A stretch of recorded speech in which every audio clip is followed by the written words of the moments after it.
Eu quero tratar um pouco da questão da obra de Ueshiba O-Sensei, fundador do Aikido,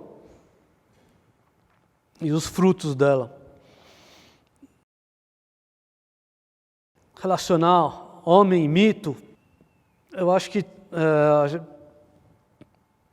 temos ainda um tempo pela frente para amadurecer a leitura sobre o que foi a história dele, qual foi a obra dele e como a gente pode interpretar, e sempre vai estar construindo, mas ainda vejo que tem muita imaturidade na observação, em discussões, naturalmente no nível básico isso é comum, mas eu vejo isso em níveis não tão básicos acontecer.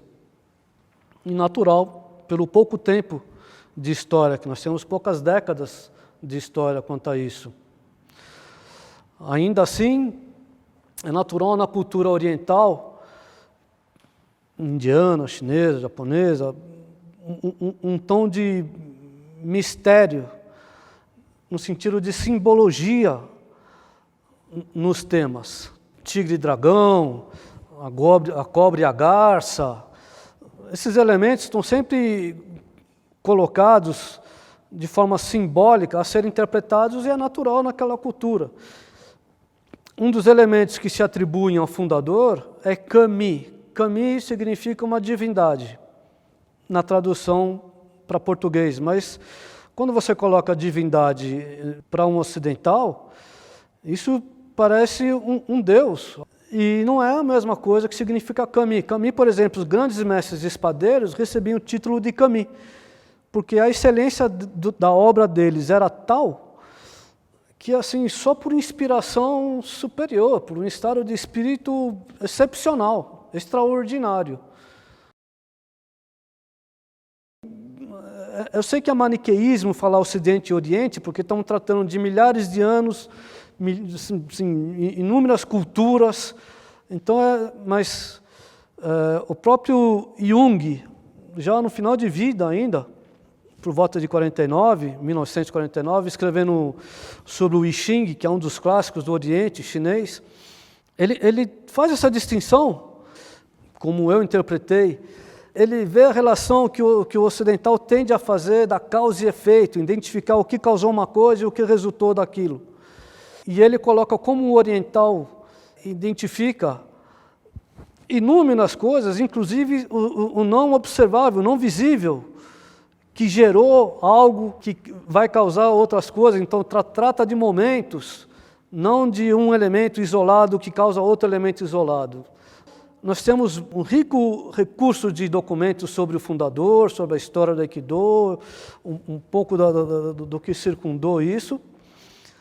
Claramente você vê linhas editoriais, isso é natural até hoje, não tem como a pessoa pega uma linha e tem tendências, até aí tudo bem. Mas você vê assim que, além da linha editorial, tem realmente o sentido das perguntas, trabalha muito com a questão do protagonismo, por exemplo, quem fez de verdade, quem estava lá de verdade, quem foi o verdadeiro, qual é o oficial, esse tipo, muita pergunta nesse sentido, que muitas vezes o japonês, ao ouvir uma pergunta como essa, ou o oriental em geral, acha até estranho onde a pessoa quer chegar, mas responde, né? Tenta elaborar uma resposta. E mesmo as perguntas modernas, é sensível ainda, falando bem brevemente, genérico, esses MMA, UFC, essas coisas, não é uma conversa básica entre praticantes. Isso é tratado com mestres de alto nível. E são temas impertinentes ao Aikido. Assim. Faz sentido a pergunta, é lógica, ela é um raciocínio lógico, mas não um foco, não uma dimensão de grande abrangência sobre isso, como se essa fosse a questão central. De forma que, de novo, fica o Aikido não ser voltado para a luta, é algo misterioso, divino, sagrado. Não que não tenha isso, mas fica caricato. Então fica aquela pergunta, O Ueshiba Sensei foi o criador do Aikido de verdade?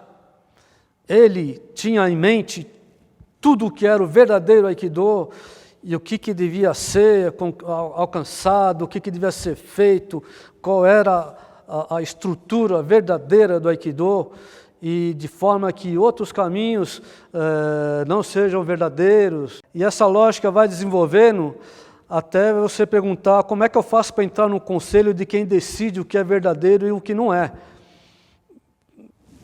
Fácil de entrar nisso. E você vê, por exemplo, a relação de Takeda Sensei e Ueshiba Sensei.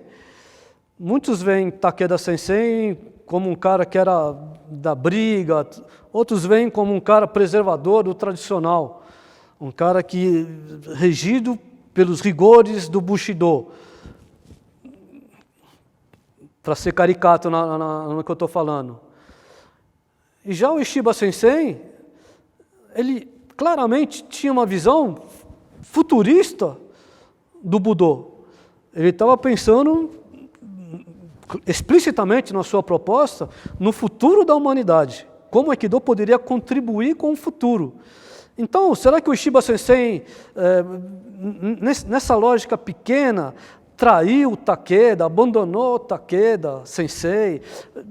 Entende? É um raciocínio que maniqueísta, está certo ou está errado, foi mal ou foi bom, reducionismo demais. Eu gosto muito do posicionamento de Yamada Sensei. Meu sensei, Yoshimitsu Yamada Sensei, foi discípulo direto do fundador do Aikido, o Ueshiba Sensei, e ele posiciona muito claramente essa questão sobre, na visão dele, colocar o Ueshiba Sensei na condição humana é destacar o brilhantismo daquele ente humano com excepcionais momentos, excepcionais obras, extraordinárias mesmo, um kami no sentido japonês, né? Não um deus no sentido ocidental, mas uma pessoa humana extraordinária. E ele critica muito essa caricatura, o posicionamento do sagrado, do divino, sobre o Ueshiba Sensei, porque aí contrasta com a realidade naturalmente, porque realmente foi um ser humano. Esse é um ponto que eu acho muito rico, de excelente visão da parte de Yamada Sensei. O Japão se esforçou muito em alcançar o ocidental.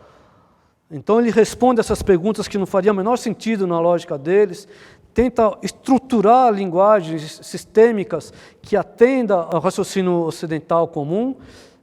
O próprio Jung fala, eu não sou sinólogo para falar sobre isso, estou dando opinião. E tem um sinólogo muito interessante, muito rico, François Julian, que tem um livro que chama Figuras de Imanência. Significa como o invisível aqui no mundo é tratado ainda na cultura oriental, e o I Ching é tratado, na visão desse sinólogo, como figuras de imanência, como o mundo está acontecendo, como o dragão da vida passa por ela nesse mundo. Não é nem concreto, como o ocidental gostaria, nem transcendental, como a caricatura do orientalismo faria. Então estamos chegando numa linguagem possível de encontrar a leitura mais madura do que o Ueshiba Sensei trouxe, o que a obra do Aikido oferece e quais são os frutos nutritivos que a gente pode explorar aí.